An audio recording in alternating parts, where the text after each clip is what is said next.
সরকার কেন ব্যবস্থা নিচ্ছে না তাদের বিরুদ্ধে? আইন শৃঙ্খলা বাহিনী কেন তাহলে বসে আছে? কেন ধরা হচ্ছে না? প্রকাশ্য দিবালোকে মিটফুডের বাঙ্গারি ব্যবসায়ী সোহাগকে হত্যাকাণ্ডের বিষয়ে বিএনপির ভাইস চেয়ারম্যান তারেক রহমান যা বললেন। রাজধানীর মিটফুডের বাঙ্গারি ব্যবসায়ী সোহাগকে প্রকাশ্য দিবালোকে হত্যাকাণ্ডের ঘটনা পুরো দেশব্যাপী আলোচনার কেন্দ্রবিন্দুতে পরিণত হয়েছে। দেশব্যাপী আলোচিত এই ঘটনায় নড়েচড়ে বসেছে আইনশৃঙ্খলা বাহিনী। এই ঘটনার সাথে জড়িত কয়েকজনকে ইতিমধ্যে গ্রেপ্তার করেছে আইনশৃঙ্খলা বাহিনী। দেশব্যাপী আলোচিত এই নৃশংস হত্যাকাণ্ডের ঘটনার মূল আসামিদেরকে এখনও গ্রেপ্তার করতে পারেনি বলে প্রতিক্রিয়া জানিয়েছেন বিএনপির ভাইস চেয়ারম্যান তারেক রহমান। অন্তর্বর্তীকালীন সরকার ও তার প্রশাসনকে উদ্দেশ্য করে বিএনপির ভাইস চেয়ারম্যান তারেক রহমান বলেন, পুরনো ঢাকায় যে ঘটনাটি ঘটে গেছে, যে ছেলেটি মারা গেছে বরঞ্চ তার সাথে হয়তো যুবদলের সম্পর্ক আছে, কিন্তু যে খুন করছে বা যে হত্যা করছে তাকে তো অন্য জায়গা থেকে, আমরা যেটা খবর পেয়েছি, অন্য জায়গা থেকে নিয়ে আসা হয়েছে। তাকে ধরা হচ্ছে না।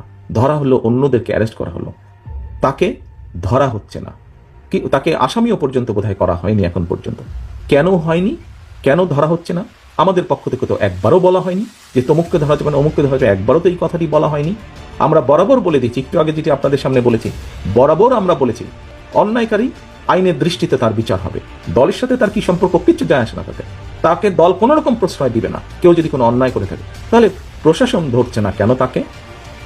আমাদের এখানে রিজভী আহমেদ সাহেব পরিষ্কার বলেছেন, দলীয় অবস্থান থেকে আমাদের যা যা করা প্রয়োজন আমরা প্রত্যেকটি যেটি জেনেছি, তদন্তের পরে যাদের যাদের সম্পর্কে প্রমাণিত হয়েছে অভিযোগ, আমরা আমাদের দলীয় অবস্থান থেকে তাদের বিরুদ্ধে ব্যবস্থা গ্রহণ করেছি।